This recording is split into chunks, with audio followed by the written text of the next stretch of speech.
Hello friends, आज एक छोटा सा वीडियो बना रहा हूँ। थोड़ा मुझे बीच में भी टाइम मिल गया। एक्चुअली मेरी एक रिजर्वेशन है जो 12:50 को मुझे ऑनलाइन होना है। अभी बजे है 12:38। तो सोचा एक छोटा सा वीडियो बना लेता हूँ जिसपे मुझे इंस्टाग्राम पे मेरे काफ़ी मैसेज आते रहते हैं उसके बारे में। तो वो कमेंट है एक्चुअली उन लोगों के लिए जो यहाँ पे ऑलरेडी है, एक्चुअली यहाँ यूएसए से ही है, तो उनके कमेंट आते हैं। और या तो फिर शायद जो लोग आएंगे और बाद में ये सिचुएशन अगर उनके साथ होगी तो उनके लिए भी काम का है।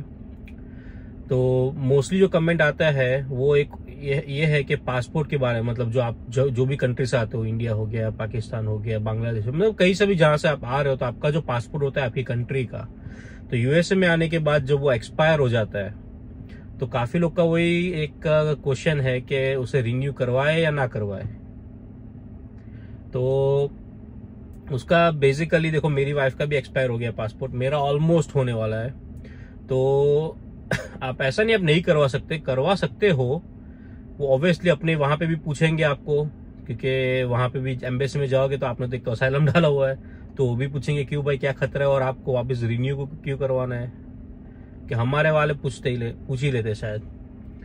और मैं रिकमेंड नहीं करता कि आप रिन्यू कराओ, क्योंकि आपको क्यों करवाना है, क्यों है रिन्यू आपको। आप यहाँ पे आए हुए हो, आपका असाइलम केस पेंडिंग है, तो आपको रिन्यू क्यों करवाना है पासपोर्ट। शायद अगर आप चलो करवा भी लो, और अगर इनको भी जो आपका केस जहाँ पे चल रहा है यूएसए में, इमिग्रेशन वाले भी अगर आपको यही क्वेश्चन पूछ ले कि आपको तो आपके देश से खतरा है, आप यहाँ पे आ चुके हो और अभी आपने रिन्यू भी रिसेंटली आपका पासपोर्ट करवाया, वो क्यों करवाया। मतलब आप शायद यहाँ से पैसे कमा के भागना ही चाहते हो। तो ये एक मेन क्वेश्चन आपको ये लोग पूछ सकते हैं, उनको अगर पता चल जाता है ये चीज तो।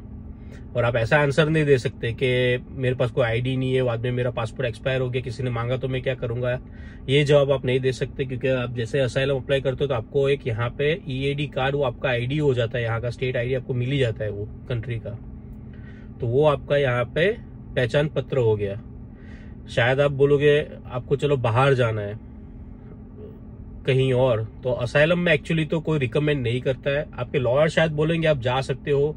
एक आई थिंक I-133 ऐसा कुछ करके एक फॉर्म भी आता है, जो आप परमिशन लेके एक्चुअली यहाँ से इमिग्रेशन की, आइस की वगैरह की, जो आप परमिशन लेके आप जा सकते हो आपकी कंट्री में नहीं। अगर आपकी कंट्री में जाना चाहते हो तो आपको एक स्ट्रॉन्ग रीजन देना पड़ेगा, और वो परमिशन लेने के बाद आप एक्चुअली कंट्री आउट कर भी सकते हो यहाँ से। ऐसा नहीं है कि कहीं लोग का ये भी क्वेश्चन होता है कि असाइलम में आप कंट्री नहीं छोड़ सकते, यहीं पे आपको रहना होता है।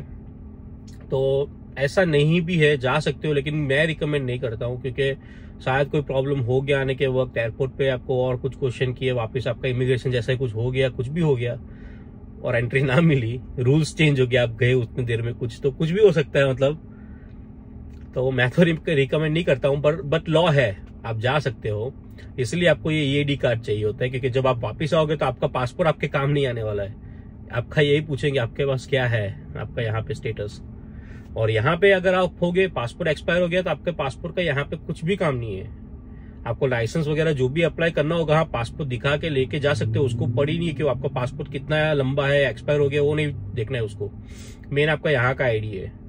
तो ड्राइविंग लाइसेंस भी तब भी मिलेगा।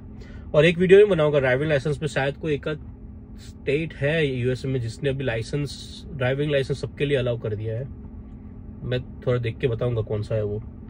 तो फिलहाल तो बस यही एक छोटा सा एक वीडियो बना रहा हूँ। मेरी राइड आएगी तो मैं भी वापस निकलने वाला हूँ। तो एक ये याद रखना कि रिन्यू ना ही करो तो बेहतर है। एक्सपायर हो गया रहने दो, क्योंकि अगर चलो फॉर एग्जाम्पल थोड़े टाइम के बाद, चलो अगर भगवान अगर आपका केस अगर रिजेक्ट भी होता है, डिनाइड भी होता है, आपको डिपोर्ट भी कराया जाता है, तो आपको बगैर पासपोर्ट के डिपोर्ट नहीं करने वाले लोग। आपको पासपोर्ट उनको ही बाद में रिन्यू करवा के देना पड़ेगा, आपको टेम्पररी भी रिन्यू करवा के देना पड़ेगा। तो उसका टेंशन मत लो, पासपोर्ट का चिंता मत करो। एक्सपायर है छोड़ दो, बाद में देखेंगे। तो फटाफट चलो मैं वापस ऑनलाइन हो जाता हूँ। 12:43 हो चुका है, 12:43 वापस मेरी राइड के लिए मैं भागता हूँ, और मिलता हूँ आपको एक और इन्फॉर्मेशन के साथ अगले वीडियो में। Take care guys, bye bye.